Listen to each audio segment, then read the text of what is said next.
Guys, അങ്ങനെ കോങ്കോയും പോർച്ചുഗലും തമ്മിലുള്ള കളി കഴിഞ്ഞിരിക്കുന്നു.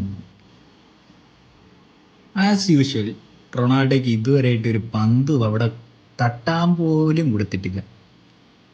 എനിക്കിതിൽ എന്താ പറയേണ്ടതെന്ന് പറഞ്ഞാൽ ഈ ഈ റൊണാൾഡോനെയല്ല എനിക്കിതിൽ കുറ്റം പറയേണ്ടത്. കാരണം റൊണാൾഡോ അച്ചീവ് ചെയ്യേണ്ടതെല്ലാം അദ്ദേഹം അച്ചീവ് ചെയ്ത് കഴിഞ്ഞിട്ടുണ്ട്. പക്ഷേ അദ്ദേഹത്തെ സപ്പോർട്ട് ചെയ്യേണ്ടത് ഇയാളുടെ ടീമാണ്. മനസ്സിലായോ?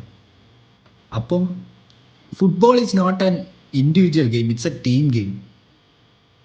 ഇതിൽ ഞാൻ കാണുന്നതെന്ന് പറഞ്ഞാൽ റൊണാൾഡോയ്ക്ക് പന്ത്, ഞാനിങ്ങനെ നോക്കുക റൊണാൾഡോ സ്ക്വാഡിലോ ഉണ്ടോ അതോ പിച്ചിലിരിക്കുന്നു. ഞാൻ നോക്കുമ്പോൾ ആ കോങ്കോയുടെ റഫറി ആയിട്ട് സംസാരിച്ചുകൊണ്ടിരിക്കുക റൊണാൾഡോ. ഒരു പന്ത് പോലും കൈ കൊടുക്കണ ഞാൻ കണ്ടിട്ടില്ല. ഈ ടീമും മറ്റേ ബെസ്റ്റ് മിഡ്ഫീൽഡ് നമുക്കാണ് മറ്റേതാണെന്നൊക്കെ പറഞ്ഞിട്ട് ഒരാളെയും കണ്ടില്ല. ഈ ടീമൊക്കെ എവിടെ പോയെന്ന് പോലും ഞാൻ കാണുന്നില്ല. എന്തായാലും ഇങ്ങനെ പോവുകയാണ്, ഈ ഒരു പ്ലേയിങ് സ്റ്റൈലാണ് പോർച്ചുഗൽ കീപ്പ് ചെയ്യണമെങ്കിൽ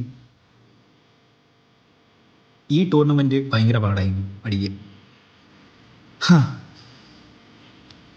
അതുകൊണ്ട് ഈ അർജന്റീനയെ ഇങ്ങനെ അസൂയപ്പെടാതെ, ഈ അർജന്റീന ഇന്ന് മെസ്സി ഹാട്രിക് അടിച്ചില്ല എന്നിട്ടും പറയുന്നു ഫിഫയുടെ സപ്പോർട്ടുള്ളത് കൊണ്ടാണ് അങ്ങനെയാണെന്ന്.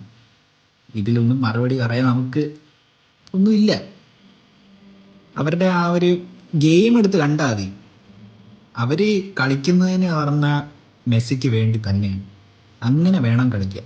ഇൻഡിവിജ്വൽ ഗെയിം അല്ല, ടീം ഗെയിം. അവർ അങ്ങോട്ടും ഇങ്ങോട്ടും പാസ് ചെയ്ത് അങ്ങനെയാണ് കളിക്കുന്നത്. അതുകൊണ്ടാണ് അവരിങ്ങനെ ജയിച്ചതും 2022 വേൾഡ് കപ്പ് എടുത്തത്.